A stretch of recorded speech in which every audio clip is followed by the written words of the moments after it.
Hello students, welcome again in thermodynamics class. Today we will study the last part of this chapter, Kirchhoff's equation, Kirchhoff समीकरण. Myself Dr. Kalpana Khandelwal. Kirchhoff समीकरण किसी भौतिक अथवा रासायनिक प्रक्रम में होने वाला ऊष्मा परिवर्तन ताप परिवर्तन से प्रभावित होता है.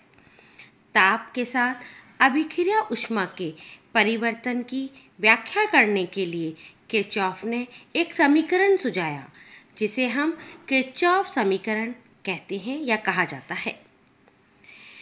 ऊष्मागति के प्रथम नियम के आधार पर उपरोक्त समीकरण की व्युत्पत्ति की जा सकती है. माना कि स्थिर दाब पर A को B में परिवर्तित करना है. A यहाँ प्रोडक्ट है, अभिकारक है.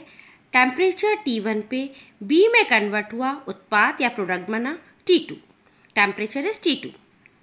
माना कि हमें T1 तापक्रम पर A से आरंभ होकर उसे T2 तापक्रम पर B में परिवर्तित करना है. पुनः माना कि अभिकारक A की स्थिर दाब पर मोलर ऊष्माधारिता CPA तथा उत्पाद B की मोलर ऊष्माधारिता CPB है.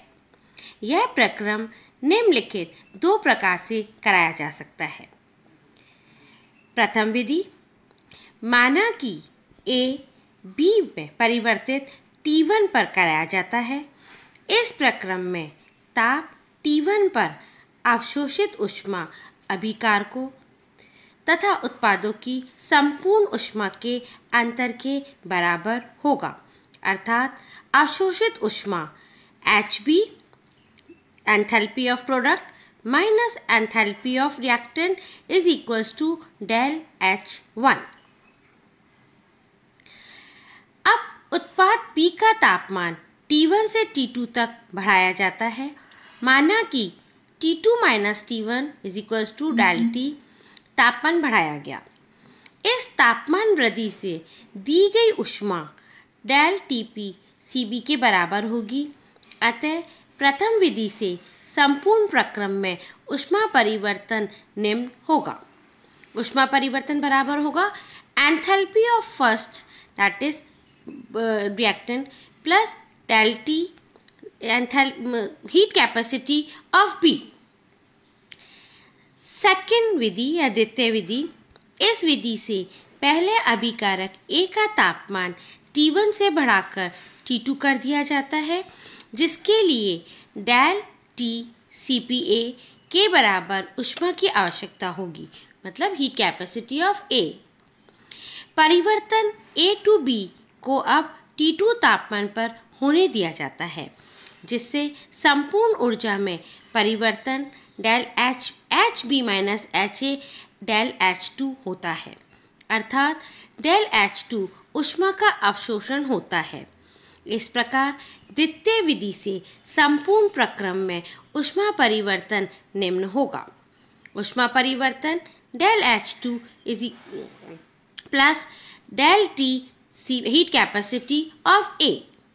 परंतु ऊष्मागतिकी के प्रथम नियम के अनुसार दोनों विधियों में ऊष्मा परिवर्तन एक समान होना चाहिए.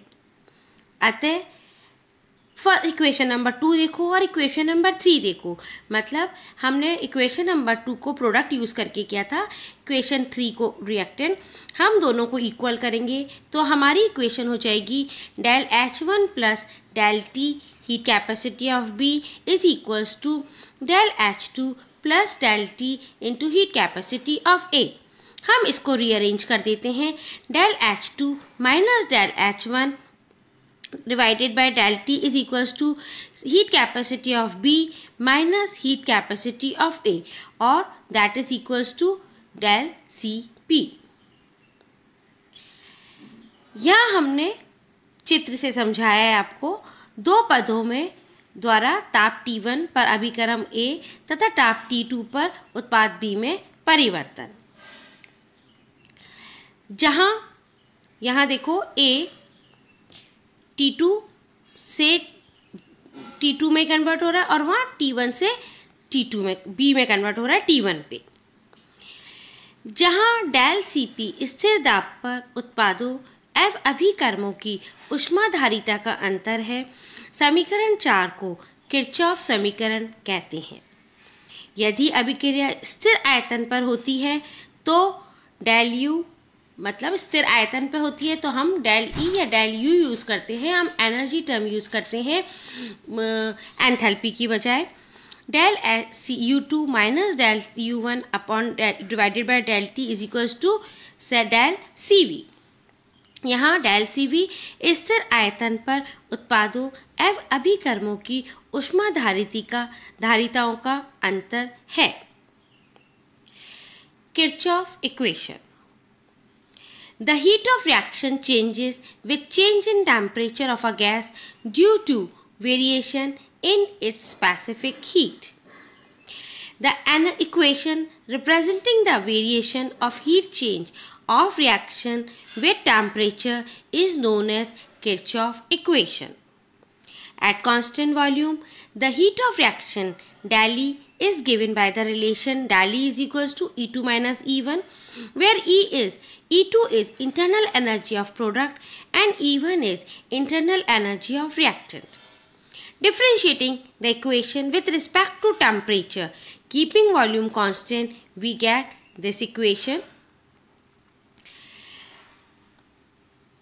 But we know del E upon del T is equals to CV, that is heat capacity.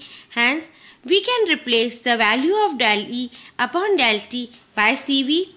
So, it comes out to be CV2, CV1 and del CV. Here, CV2 is heat capacity of product and CV1 is heat capacity of reactant.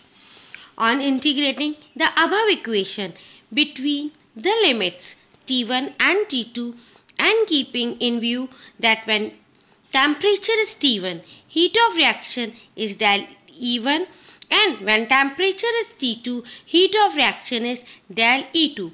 We integrate in limits of T1 to T2, del E is equals to CV dt. It comes out to be E2. Del E2 minus del E1 is equals to del CV T2 minus T1. Similarly, heat of reaction at constant pressure is given by the relation del H is equals to H2 minus H1.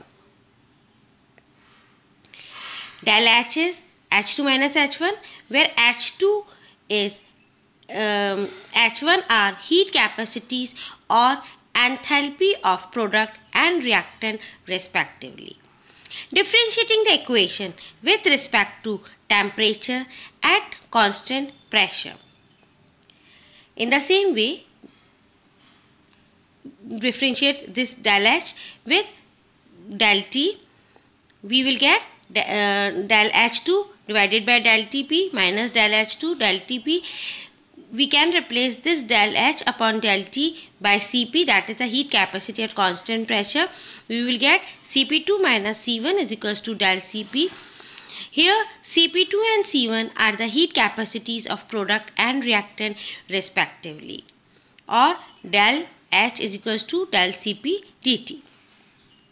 Integrating the relation equation between temperature T2 and T1, we will get integrating, we get the equation number 5. Cp is T2 minus T1. The relation 3, 4 and 5 were first derived by Kirchhoff and are called Kirchhoff equation. These equations are used to calculate heat of reaction at given temperature, providing heat of reaction at some other temperature, and when the heat capacities of product and reactant are known. Students, this ends with our first unit, thermodynamics, and the second part of thermodynamics is thermochemistry. Now the important part is numericals. Students, हमारा आज प्रथम unit thermodynamics ऊष्मागतिकी प्रथम समाप्त होता है। हमें इस पार्ट में सेकंड पार्ट थर्मोकेमिस्ट्री में हमें न्यूमेरिकल्स करने बहुत ज़रूरी हैं। अब हम 2 लेक्चर में आपको न्यूमेरिकल्स कराएंगे, प्लस उसका आपको गूगल फॉर्म पे न्यूमेरिकल्स दूंगी जो आपको सॉल्व करने हैं। और जो स्टूडेंट सॉल्व करेगा उनको उसका, चाहे वो रॉन्ग हो या राइट हो, पर उसका करेक्ट आंसर एंड उसका सॉल्यूशन भेजा जाएगा, पर ओनली टू दो students which try the numericals. Thank you.